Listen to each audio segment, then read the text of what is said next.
Hello guys, welcome back to Kuttees trip. അപ്പം നമ്മൾ ഇന്ന് ഡിസ്കസ് ചെയ്യുന്നത്, അല്ലെങ്കിൽ ഞാനിന്ന് കാണിക്കാൻ പോകുന്ന വിഷ്വൽസ് എന്ന് പറയുന്നത്, നമ്മൾ ബദാമിയിൽ പോയിട്ട് ബദാമിയിൽ കണ്ടിട്ടുള്ള വളരെ ബ്യൂട്ടിഫുൾ ആയിട്ടുള്ള കുറച്ച് കാഴ്ചകളും അവിടുത്തെ ഒരു കൾച്ചറും, എന്താണ് ബദാമി, എങ്ങനെയാണ് ബദാമി എന്ന് പറയുന്ന ഒരു സിറ്റി അല്ലെങ്കിൽ ആ ഒരു ഗ്രാമം എങ്ങനെയാണ് എന്നാണ് ഞാനിവിടെ കാണിക്കുന്നത്. വളരെ ബ്യൂട്ടിഫുൾ ആയിട്ടുള്ളൊരു പ്ലേസാണ്. പക്ഷേ നമുക്ക് കണ്ട ഒരു അത്ഭുതം തോന്നും, ഇത് ഇപ്പോഴും നമ്മുടെ എന്താ പറയുക സൗത്ത് ഇന്ത്യയിലൊക്കെ ഉള്ളൊരു സ്ഥലമാണോ എന്ന് നമുക്ക് തോന്നിപ്പോവും. കാര്യം ഇപ്പോഴും ആ ഒരു പഴയ രീതിയിലുള്ള എന്താ പറയുക ജീവിത രീതികൾ തുടർന്നുകൊണ്ടിരിക്കുന്ന ഒരു സ്ഥലമാണ്. നിങ്ങൾക്ക് തന്നെ വിഷ്വൽസിൽ കാണാം, ഒരുപാട് അഗ്രികൾച്ചറൽ ലാൻഡ്സാണ് അവിടെ ഉള്ളത്. നമ്മുടെയൊക്കെ നാട്ടിലിപ്പം റെഡ്യൂസ് ആയിക്കൊണ്ടിരിക്കുന്ന സാധനമാണ് അവിടെ ഇപ്പോഴും അങ്ങനെ തന്നെ പോയിക്കൊണ്ടിരിക്കുന്നത്. അവിടുത്തെ ആൾക്കാരാവട്ടെ, അവരുടെ ഡ്രസ്സിങ് സ്റ്റൈലാവട്ടെ, അവിടുത്തെ സ്ട്രീറ്റ്സുകളാവട്ടെ, എല്ലാം ഒരു 10-20 വർഷം അല്ലെങ്കിൽ 10-30 വർഷം ബാക്ക് ഉണ്ടായിരുന്ന ഒരു ഇതുപോലെയാണ് നമുക്ക് കാണുമ്പോൾ ഫീൽ ചെയ്യുന്നത്. ഇതവിടുത്തെ ഒരു ചെറിയൊരു മാർക്കറ്റാണ്. അവിടെ വെജിറ്റബിൾസും അങ്ങനെ എല്ലാ ധാന്യങ്ങളും ഒക്കെ വിൽക്കുന്ന ഒരു മാർക്കറ്റായിരുന്നു. ചോളം ഇതൊക്കെയാണ് അവരുടെ മെയിനായിട്ടുള്ള. ചോളം മാത്രമല്ല, കുറേ അതുപോലത്തെ സാധനങ്ങളൊക്കെ ഉണ്ട്. എനിക്ക് എല്ലാത്തിനും പേരൊന്നും മനസ്സിലായില്ല. ചോളം എനിക്ക് കണ്ടപ്പോൾ മനസ്സിലായി. അങ്ങനെ ചോളം ഉണക്കിയ ചെറിയ അരി പോലെ ഇരിക്കുന്ന സാധനങ്ങളൊക്കെ വിൽക്കുന്നുണ്ടായിരുന്നു. ഞാനും വാങ്ങി. ഇതാണ് അവിടുത്തെ പച്ചക്കറി മാർക്കറ്റ്. അവിടുത്തെ ആൾക്കാരുടെ വസ്ത്രധാരണ രീതിയാണ് കുറച്ചുകൂടെ പ്രായമായിട്ടുള്ളവരെ നമ്മൾ നോക്കിക്കഴിഞ്ഞാൽ അവർ ഒത്തിരിയും പഴയ രീതിയിൽ മുണ്ടൊക്കെ ഇങ്ങനെ എന്താ പറയുക, പഴയ ഈ സ്വാതന്ത്ര്യ സമര സേനാനികളൊക്കെ എങ്ങനെയാണ് ഡ്രസ്സ് ചെയ്തുകൊണ്ടിരിക്കും, എനിക്ക് അതുപോലെയാണ് പെട്ടെന്ന് അവരെ കണ്ടപ്പോൾ തോന്നിയത്. അങ്ങനത്തെ ഒരു വസ്ത്രധാരണ രീതി നിങ്ങൾക്കിപ്പോൾ കാണാം വിഷ്വൽസിൽ. അതാണ് അവിടുത്തെ ഒരു വസ്ത്രധാരണ രീതി. പിന്നെ ഇതാണ് ഞാൻ കുറച്ച് ധാന്യങ്ങളൊക്കെ വാങ്ങിയിട്ടുണ്ടായിരുന്നു അവിടുന്ന്. ഇത് ഞാൻ ചോളം വാങ്ങിയത് ഒരു 5 kgs. ഭയങ്കര റീസണബിൾ റേറ്റിൽ നമുക്ക് നല്ല ഒറിജിനൽ ഐറ്റംസ് കിട്ടും. പിന്നെ അവിടെ ഒരുപാട് ഇതുപോലെ ആടിനെയൊക്കെ, അഗ്രികൾച്ചറിൻ്റെ ഒരു പാർട്ടാണ് അവരുടെ ഇത്. കുറേ ആടിനെ ഇങ്ങനെ കൊണ്ടുപോകുന്നതൊക്കെ റോഡ് സൈഡിലൊക്കെ കാണാം. ഭയങ്കര പഴയ ഒരു സിനിമയൊക്കെ കാണുന്ന പോലെ എനിക്ക് അവിടെ ചെന്ന് കഴിഞ്ഞപ്പോൾ പല സ്ഥലങ്ങളും കണ്ടപ്പോഴത്തേനും ഫീൽ ചെയ്തത്. വളരെ ബ്യൂട്ടിഫുൾ ആയിരുന്നു. ഇതാണെങ്കിൽ കരിമ്പിൻ്റെ ഒരു പാടമായിരുന്നു. ഒരുപാട് കരിമ്പും ചോളവും അങ്ങനെയെല്ലാം അടുത്തടുത്തായിട്ട്.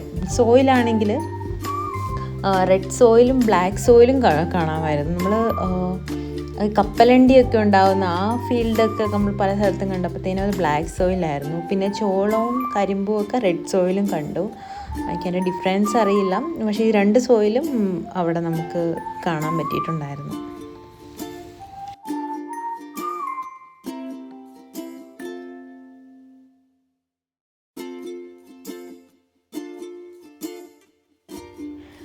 ഇവിടെ നമ്മൾ സ്റ്റേ ചെയ്ത പ്ലേസ് വളരെ ബ്യൂട്ടിഫുൾ ആയിട്ടുള്ള ഒരു പ്ലേസ് തന്നെയായിരുന്നു. ഭയങ്കര കാം ക്വയറ്റായിട്ടുള്ള ഒരു പ്ലേസായിരുന്നു. അവിടെയാണെങ്കിൽ ഒരുപാട് മുയലിനെയൊക്കെ വളർത്തുന്നുണ്ടായിരുന്നു. അപ്പോൾ നമുക്ക് ആ ഒരു ബ്യൂട്ടിയിലൊക്കെ ഒന്ന് കാണാം.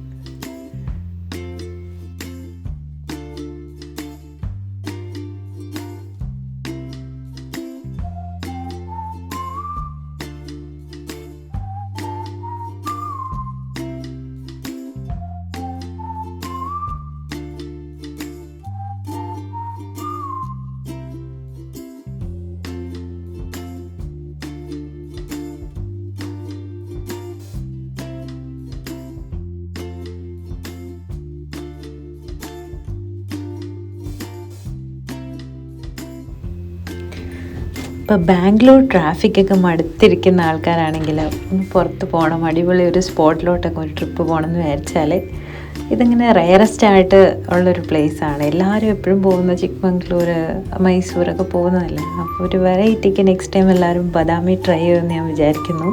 അപ്പോൾ നാട്ടിൽ നിന്ന്, കേരളത്തിൽ നിന്നാണെങ്കിൽ കുറച്ചും കൂടെ ദൂരമാണ്. ബിക്കോസ് ഇതൊരു നോർത്ത് കർണാടക ഏരിയ ആണ്. നോർത്ത് കർണാടക ആയതുകൊണ്ട് ബാംഗ്ലൂരിൽ നിന്നാകുമ്പോൾ ഒരു 1 night ട്രാവൽ ട്രെയിനിൽ നമുക്ക് എത്താം. നാട്ടിൽ നിന്നാകുമ്പോൾ കുറച്ചുകൂടെ ലോങ് ആണ്. But if you have time, please check it out this place.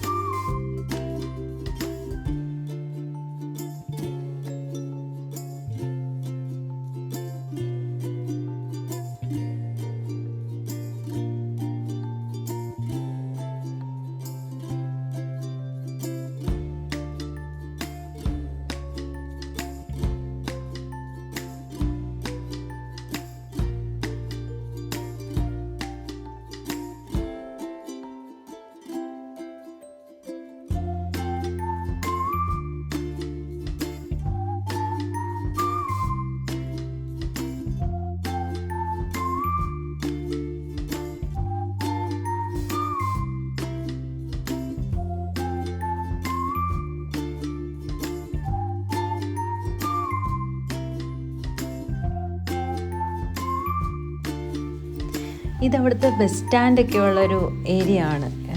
ഇതാണ് അവിടെ ഉള്ളതിൽ കുറച്ചുകൂടെ ഒരു അഡ്വാൻസ് ആയിട്ടുള്ള സ്ഥലം. പക്ഷേ അല്ലാതെയും ഉണ്ട്. ഇപ്പോൾ നമ്മൾ താമസിച്ച ഹോട്ടലൊക്കെ ആകുമ്പോഴത്തേനും അതൊക്കെ കുറച്ചുകൂടെ നല്ല ഹോട്ടലും കാര്യങ്ങളാണ്. പക്ഷേ എല്ലാം കുറവാണ്. നമ്മൾ ഫുഡ് കഴിക്കാൻ വന്നതാണ്.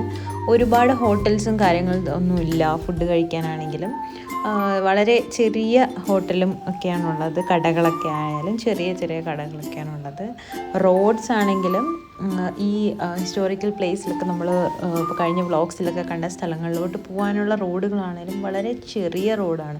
ഇപ്പോഴും അവിടെ ഇങ്ങനെ ഡെവലപ്മെൻ്റ് ഒന്നും വന്നിട്ടില്ല. എങ്ങനെയാണുള്ളത് അത് തന്നെ മെയിൻറ്റെയിൻ ചെയ്തുകൊണ്ട് പോകുന്ന ഒരു ഇതാണ്. സാധാരണ നമ്മുടെ അവിടെയൊക്കെ ആണെങ്കിൽ ഒരു ടൂറിസ്റ്റ് സ്പോട്ട് വന്നാൽ അതിൻ്റെ ചുറ്റുമുള്ള ഏരിയ ഫുള്ളും ഡെവലപ്പ് ചെയ്തിട്ടാണല്ലോ ആ ഒരു സ്ഥലത്തോട്ട് പോകുന്നത്. ഇവിടെ അങ്ങനെ ഒരു ഡിഫറൻസ് തോന്നിയില്ല.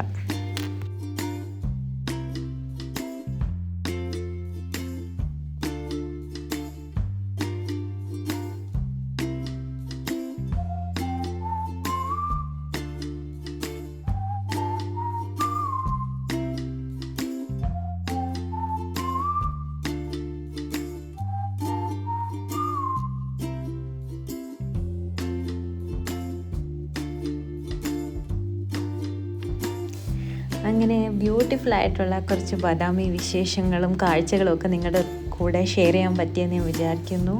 So hope you all enjoyed my vlogs of Badami. So until meeting next time, saying bye bye to Badami. So see you all in next vlogs. Bye bye.